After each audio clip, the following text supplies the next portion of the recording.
I'm going to take a look back at the era of the original and best James Bond himself, Sean Connery. Let's get started.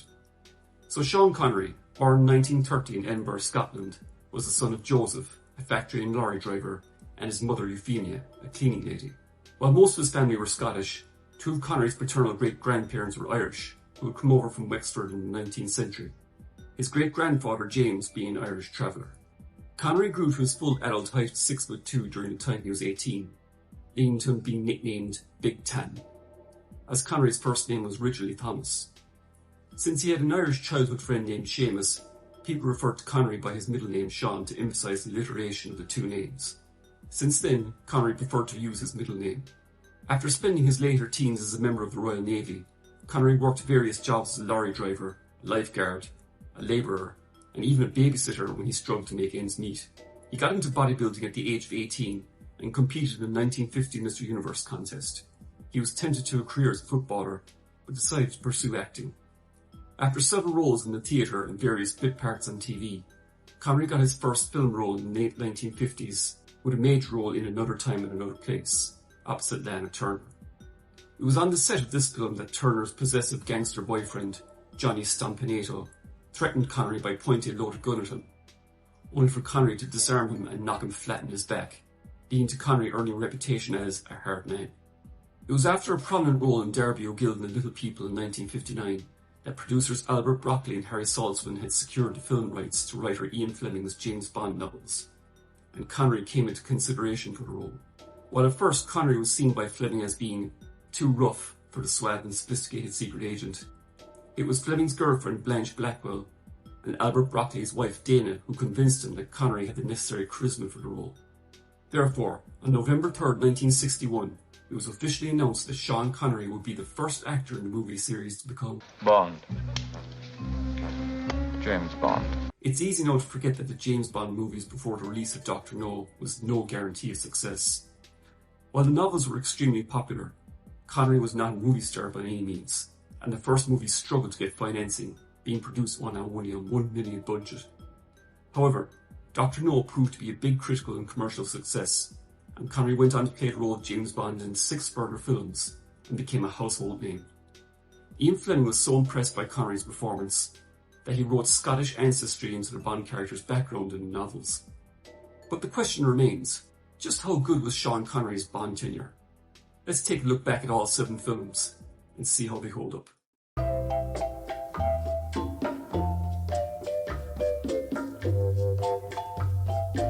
Released in 1962, Dr. No was directed by Terence Young, the first of 3 Bond films he would end up making.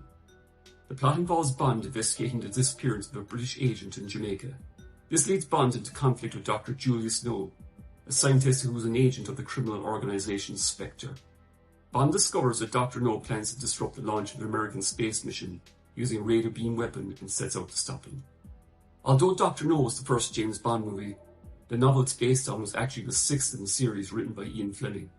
Casino Royale was the novel that introduced the Bond character, but filmmakers did not own the rights. Thunderball, the 8th novel in the series, was planned first, but an ongoing legal dispute with writer Kevin McClory meant that the producers settled on Dr. No to be the first film. Looking at the film today, Dr. No is very much an unrefined movie as far as the rest of the series is concerned. While many of the classic elements that would be mainstays of the series are introduced here, such as the iconic theme tune by Monty Norman and the gun barrel shot that will open most of the movies that followed, there is definitely a sense that the series is trying to find its identity. What will come to be known as the Bond formula would not be refined until the 3rd movie, Goldfinger. Having said that, while Dr. No is a movie of its time and its lack of budget shows, especially compared to the movies that followed, it's still an excellent spy thriller and features some of the most iconic moments of the series. Sean Connery's introduction as Bond in the film set the standard for all the Bonds that followed. We first meet him in a casino while he's playing cards with a beautiful woman. His appearance is teased and we don't get to see his face until he introduces himself with the classic line. I admire your courage, Miss... Trench. Sylvia Trench. I admire your luck, Mr... Bond. James Bond. It's a cliché to say at this point that Sean Connery is the best actor to play James Bond. But there's a reason for that. He is the best. Connery just commands the screen in this film, and it's no wonder it made him a major movie star. Whether it's beating up bad guys or seducing beautiful women, Connery just makes it all look so easy. His character is definitely someone you don't want to mess with, even though his treatment of women in later films would probably be seen as slightly controversial in today's politically correct climate. Director Terence Young has to be given a lot of credit for Connery's portrayal of Bond. Young lived a very similar lifestyle to Bond and schooled Connery in the art of being suave and sophisticated. He took him under his wing and introduced him to the best tailors, his own hairdresser, taught him how to play cards, and even taught him how to walk with confidence and charm people. So in a way, Connery wasn't as much playing Bond from the novels as Terence Young's interpretation of what Bond should be on screen. It's a fantastic performance, and will get even better in subsequent films. The one scene for me that stands out as the best of Connery in all his Bond tenure is his execution of the villain Professor Dent, which is extremely cold-blooded but effortlessly cool. Who are you working for, Professor? Well, you might as well know, as you won't live to use the information. I'm working for... Mr. Smith & Wesson, and you've had your 6. Yeah, I know technically that isn't a Smith & Wesson that Dent had, but who cares? Not everybody is a gun expert. I also really like the dinner scene between Bond and Dr. No.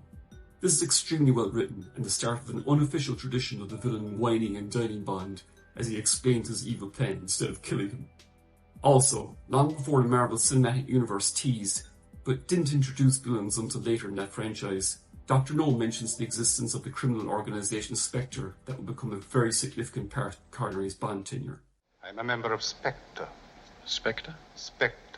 Special Executive for Counterintelligence, Terrorism, Revenge, Extortion. The 4 great cornerstones of power, headed by the greatest brains in the world. As far as action in this movie goes, it's one of the weaker entries in the series. There are a few fistfights and a car chase, but the latter isn't well executed even by 1962 standards, involving some painfully obvious rear projection work. This is a movie that succeeds more in terms of its writing, its performances, its beautiful locations and women. Speaking of beautiful women, this is the movie which has the all-time best introduction of any Bond girl. Ursula Andress plays Honey Rider, and the scene where she emerges from the seas on the beach on Dr. No's island is, well, it speaks for itself. She's absolutely stunning, and her appearance is so iconic it would end up being almost identically recreated as a homage for Halle Berry's introduction in Die Another Day 40 years later. Honey Rider also began the tradition of Bond girls having provocative names. What's your name? Ryder. Ryder what? Honey Ryder. What's so funny about it? Joseph Wiseman plays Dr. No and makes for a creepy Bond villain who actually isn't introduced fully until an hour and a half into the film. We only hear his voice for most of the movie, and it began another long-standing tradition of the Bond series, that of a villain with some kind of physical deformity. In this case, a pair of mechanical hands. Wiseman gives a great performance, but I do wish we got to see him do more, and his final fight with Bond isn't one of the best, even though it's ironic his metal hands is partly the reason for his death. Still, it's a more dignified ending than the one he got in the book. In that case, it was a ton of bird crap being done to him. And no, I'm not joking. So overall, Dr. No was a solid introduction to the James Bond film series. The film was met with a slightly mixed critical reception, but was very successful with audiences at the box office. While today the movie is dated and a little rough around the edges, Connery gave a fantastic performance as Bond, and the best was yet to come. The film's success meant that a follow-up film was greenlit soon after, and audiences would only have to wait a year for the second Bond movie.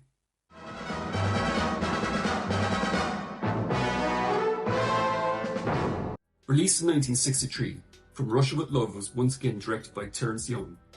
The plot involves Bond assisting with the defection of his Soviet clerk Tatiana Romanova to the West, who is offering to provide a valuable decoding machine to British intelligence in exchange. Meanwhile, the criminal organisation Spectre plots to get revenge on Bond for killing their agent Dr. No by sending their top assassin, Red Grant. I mentioned in one of my earlier videos that The Spy Who Loved Me is my favourite Bond film. But objectively speaking, I would have to say that From Russia with Love is the best Bond film ever made. After the success of Dr. No, producers were given twice the budget of the first film and decided to adapt From Russia with Love, which was the 5th novel in the series to be the second Bond movie. With director Terence Young and star Sean Connery returning, You'd think they would have had an easier time making this one after having the first film turn out so well. This couldn't be further from the truth, however, as the film was plagued with production problems, which caused the movie to go over budget, over schedule, and in a race to meet its release date. From Russia with Love is a very different film from Dr. No, but it actually makes for a great double bill with that movie. Despite claims that the later Bond film Quantum of Solace was the first true Bond sequel, From Russia with Love references the events of the first film, with Spectre seeking to get revenge on Bond for killing one of their top agents. It's here where we are properly introduced to the organisation of Spectre, including its leader Ernst Stavro Blofeld. Although we never actually see his face, and Bond himself wouldn't come face to face with him until the fifth film, You Only Live Twice. From Russia with Love has a very elaborate plot, and is a very suspenseful film in the style of the legendary filmmaker Alfred Hitchcock. There are several main villains, some of which Bond doesn't actually meet until over an hour and a half into the movie. There's Rosa Klebb, a female Spectre operative, Kronstein, a chess grandmaster who devises the whole plot to steal the decoding machine and assassinate Bond. And then there's Grant, the Spectre assassin who shadows Bond during much of the film. Grant is played by Robert Shaw, as one of the scariest villains of the entire series. What's interesting is that he's technically a henchman for Spectre, but is the greatest threat Bond faces in the film. There's real suspense as Grant follows Bond and observes his progress, pretty much killing anyone he comes into contact with. You see, there's an old screenwriting rule that the main character in the movie shouldn't have less information than the audience does, but in this case it makes for a very suspenseful film, as we know, but Bond doesn't, how close he is to death during most of the film. It's a real trick to pull this off without making the main character look stupid, but the film manages to make Bond look cool regardless. The main Bond girl, Tatiana Romanova, is played by Daniela Bianchi, and is unwittingly used as bait for Bond by Spectre. The bedroom scene where Bond meets Tatiana is one of the most famously erotic scenes of the series, and to this day has been used as a traditional screen test scene for new Bond actors and Bond girls. You're one of the most beautiful girls I've ever seen. Thank you, but I think my mouth is too big. No, it's the right size. For me, that is. This is also the movie where Desmond Llewellyn makes his first appearance as Gadget Master Q. Even though the playfully cranky relationship he has with Bond wouldn't be established until the next film, Goldfinger. It's here where Bond is given one of his best gadgets, the attaché case loaded with traps and weapons, which plays a big part in the movie's best action scene. Karen Bey, Bond's contact in Istanbul, is played by Pedro Armendariz, and is my absolute favourite of Bond's mission allies in the entire series. He's a great character who provides a lot of humour, has many of the best lines, and is even shown to be an even more capable womanizer than Bond. The way he introduces Bond to his many sons is a running joke in the film, and you can really feel Bond's regret when Bay is killed towards the end of the movie. In real life, Pedro Armendariz was dying from cancer during filming, and just barely managed to film all his scenes before he tragically took his own life before the film's release. From Russia with Love has some of the best exotic locations of the series, as the film is set in the likes of Istanbul and Venice. The filmmaking is a huge step up from Dr. No in every department. Most of the biggest action is set in the final third of the movie, including an attack on Bond by a helicopter, which is very reminiscent of a scene from North by Northwest, adding to the Hitchcock feel of the film. These action scenes weren't in the novel. I feel like they were just added for the sake of action. They're staged a lot better than Dr. No's car chase, and still hold up to this day thanks to the great practical effects and stunt work. The one standout scene of the movie, of course, is Bond's confrontation with Grant on the train. This whole extended sequence as Bond is held at gunpoint in a train cabin is, for me, the single greatest scene of the entire James Bond series. There are no chases, explosions, or huge effects. Just two great actors in a small room with brilliantly written dialogue. It's a masterclass in suspense and excitement, as Bond realises he's been a pawn for Spectre the whole time. What's interesting is how such a long dialogue scene between the two characters goes on for so long, but it's so well written and acted that you're on the edge of your seat the entire time. The first one won't kill you. Not the second. Not even the third. Not till you crawl over here and you kiss my foot. When the fight breaks out between Bond and Grant, it's extremely vicious, and to this day it's considered one of the all-time best fight scenes in cinema history. Just compare this scene to a similar fight in Daniel Craig's fourth Bond film, Spectre, as 007 and Mr. Hinks fight in the train. It just doesn't compare with the From Russia with Love fight, as the former scene just happens right out of nowhere, with no build-up, and seems to have just been put in there because there hadn't been an action scene in 10 minutes. It's a good fight, don't get me wrong, but it's just action for action's sake. So in the end, Bond survives, gets the girl, and continues what seems to be a tradition in the Connery era of being on a boat with his leading lady at the end of most of his movies. Overall, From Russia with Love, despite all the production difficulties, turned out to be one of the all-time great Bond films. It was a huge success critically and commercially. It may in fact be the best Bond film ever made, as despite it being nearly 60 years old at this point, it has aged like fine wine, and to this day stands as a great spy thriller in its own right. While the Bond movies were a success so far, the series' popularity was about to become a genuine pop culture phenomenon the following year, with the release of Sean Connery's third Bond film.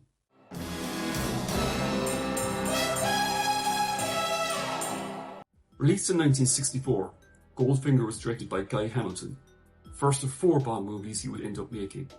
The plot involves Bond investigating a gold smuggling operation by gold magnate Auric Goldfinger. This leads Bond to discover that Goldfinger plans to detonate a dirty bomb in Fort Knox, contaminating the US supply of gold and increasing the value of his own stock. Goldfinger is really the movie where the James Bond series went from being extremely popular to a genuine pop culture phenomenon. It's also the movie where the classic Bond movie formula was finally set in place and would be followed for many years to come. We get the classic gun barrel shot at the beginning, the pre-title action sequence which has little or nothing to do with the main plot, the title song by a currently popular music artist, the Moneypenny scene followed by the Q scene, the megamaniacal villain, the almost superpowered henchman, and more. Following the relatively serious tone of the first 2 movies, Goldfinger has a more tongue-in-cheek approach, and Sean Connery gives his wittiest performance yet as Bond. This is where we get the sense that Bond really enjoys his job. The opening scene sets the tone with a great sight gag as he changes from a wetsuit to a neatly pressed white tuxedo which he was wearing underneath. It's completely ridiculous, of course, but it's supposed to be, and Connery makes it effortlessly cool. This would end up being parodied in many Bond spoofs over the years, especially in the Arnold Schwarzenegger spy film True Lies, which copies Goldfinger's opening almost beat for beat. What's unique about Goldfinger amongst the other Connery-era Bond films is that it's truly a standalone movie. This is the only 60s-era Bond movie that doesn't mention Spectre or Blofeld in any way, and I actually wish the films did this more often during the 60s. I've mentioned before in my other Bond reviews that I think Spectre and Blofeld were overused during this era. Auric Goldfinger is played by Gert Frobel. Like the film itself, he's one of the most iconic villains of the Bond series. Although the German actor was dubbed, he gives a great performance, and it's probably the most famous line of dialogue from any Bond villain. Do you expect me to talk? No, Mr. Bond, I expect you to die. This whole scene where Bond is almost lasered in half is one of the few times we see Connery's Bond genuinely scared. And who can blame him considering he was about to get cut in half? Interestingly, in the 1959 novel, it was a buzzsaw rather than a laser that was used. By 1964, however, high-powered industrial lasers were a new concept and added to the film's fantasy feel. This is the movie, of course, where we're introduced to one of the most famous Bond girls of the entire series, whose name, for some reason, was seen as rather risky by the censors. My name is Pussy Galore. I must be dreaming. Pussy Galore was played by the great Honor Blackman, a veteran of the TV series The Avengers. She's one of the few Bond actresses who seem to be really proud of her place in history as a Bond girl, and took great delight in embarrassing interviewers by repeatedly mentioning the character's first name. While in the novel the character is a lesbian, this is only hinted at in the actual film. This should be a memorable flight. You can turn off the charm. I'm immune. Bond's famous Aston Martin DB5 makes its debut here in Goldfinger. It's the definitive James Bond car, and packed with all kinds of famous gadgets like machine guns, bulletproof glass, and the injector seat. Also, it's here in the car's introduction is where the Bond and Q relationship is really forged, with 007 lightly teasing Q as the latter fusses about his equipment being treated with proper respect. To this day, the Aston Martin DB5 remains a truly beautiful car, and it says something about how timeless it is, to the point that the same model was featured almost 60 years later in a huge action sequence at the beginning of the latest James Bond movie, No Time to Die. Today, this is the movie that's used by feminists to highlight what is now considered by some to be Bond's sexist treatment of women. Dink, meet Felix Leiter. Hello. Felix, say hello to Dink. Hi, Dink. Dink, say goodbye to Felix. Man talk. At the end of the day, it's just a movie, folks. While Goldfinger's classic status can't be denied, I'm going to say that it's ever so slightly overrated.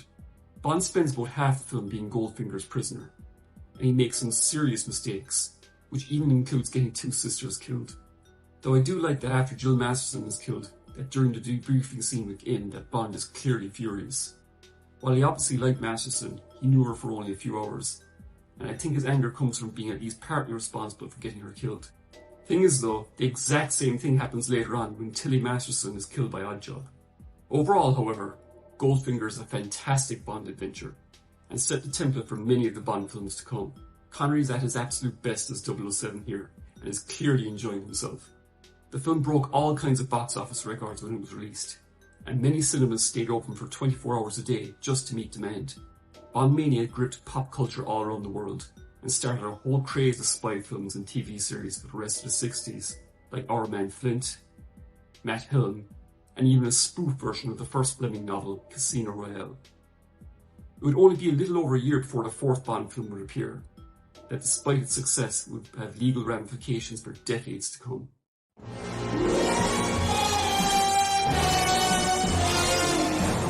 Released in 1965, Thunderball was directed by Terence Young, returning after taking a break from the series after From Russia with Love. The plot involves Bond attempting to retrieve 2 atomic bombs stolen from NATO by Spectre, who threaten to destroy an unspecified city in either the United Kingdom or United States. The trio leads Bond to Emilio Largo, Spectre's number 2, and his mistress Domino. Thunderball was originally planned as the first film in the series, but due to a legal dispute between Ian Fleming and his former collaborators Kevin McClory and Jack Whittingham over the novel, it was delayed. Which in my opinion was for the best. Given the huge scale of Thunderball, the first film's limited budget wouldn't have done the film justice. Thunderball is often regarded as the underwater Bond movie, with a large amount of it featuring some of the best underwater photography ever filmed. It was also based on a screenplay collaboration between Fleming, Jack Whittingham and Kevin McClory. Therefore, after a long legal dispute, McClory and Whittingham got credit for the film adaptation, but the legal issues over the film rights to the story and characters like Blofeld and the criminal organisation Spectre would drag on for decades, resulting in the unofficial remake Never Say Never Again. Thunderball begins with one of the best pre-credit scenes of the series, as Bond attends the funeral of an enemy agent, but figures out it was all a fake because apparently in Bond's universe, women can't open car doors by themselves. I've come to offer my sincere condolences. So Bond gets into a fight with a guy in drag, and as ridiculous as that sounds, it's a pretty good fight. I especially like the fact that he stops to throw a bunch of flowers on the guy he's killed just before he leaves. Because, you know, he's a gentleman. Thunderball has to be one of the most glamorous Bond movies ever made. The film is mostly set in the Bahamas, and I have to say, this film has the most gorgeous lineup of Bond girls in the entire series. Claudine Auger plays the main Bond girl Domino, and has my vote as the most beautiful looking Bond girl of the series. Martine Beswick, who played a gypsy girl in From Russia with Love, returns as a fellow agent to Bond. But the real standout female role of the film is Fiona Volpe, played by Luciana Paluzzi. I would argue that despite Emilio Largo being the mastermind behind the theft of nuclear warheads, Volpe is really the main villain of the film, and she's extremely ruthless, going so far as to sleep with men and then killing them almost immediately after. Her scenes with Bond are some of the best in the film, and her character was originally supposed to be Irish. Not a surprise given her personality and her red hair. Paluzzi auditioned for the part of Domino, but even though she wasn't chosen for that role, producers liked her so much that they gave her the role of Volpe instead. James Bond, who only has to make love to a woman and she starts to hear heavenly choirs singing. She repents and immediately returns to the side of right and virtue. But not this one. Despite how evil she is, Paluzzi plays her with so much charm that you just can't help but like her. In fact, after she's killed, the movie loses some of its appeal, and I wish she had survived to come back in the next film You Only Live Twice. Because let's face it, in that film they basically repeated the character much less successfully with the character of Helga Brandt, even down to her red hair. Emilio Largo is played by Adolfo Celli, and as far as Bond villains are concerned, he's fairly bland really. The actor does a good job of what he's given, but I think because Fiona Volpe is such an interesting villain that he doesn't stand out as much. Fiona even goes so far as to boss him around a bit. Although his appearance and character is spoofed very well by Robert Wagner in the Austin Powers movies. As far as action is concerned, there are a few good fistfights, but the real standout action sequence is the incredible underwater battle at the climax of the movie. We see two small armies fight underwater. Nothing had been attempted on this scale before, and to this day it's a stunning achievement in underwater photography and stunt work. It's no wonder this film won an Academy Award for Best Visual Effects. Some critics have argued that a lot of the underwater footage in this film goes on for too long, and I do agree it could have been edited down just a little bit. When it looks this good though, who cares? The most controversial aspect of this film, of course, is, yet again, Bond's treatment of women. He pretty much sexually harasses a nurse, and even blackmails her into having sex with him. I suppose my silence could have a price. You don't mean... Oh, no. Oh, yeah? You are going to have sex with me. No, James, I don't want to. Yes, you do. No, I don't. Yes, you do. No, I don't. Yes, you do. Okay, yes. See that? 50 no's and a yes means yes. Overall though, Thunderball is another fantastic Bond adventure. Connery gives another great performance, and the film was an even bigger box office success than Goldfinger. When accounting its total earnings for inflation, it made over $1 billion in today's money, being the second most financially successful film in the series after Skyfall. At this stage though, Connery was beginning to get tired of playing the role, especially with the quick turnaround of films.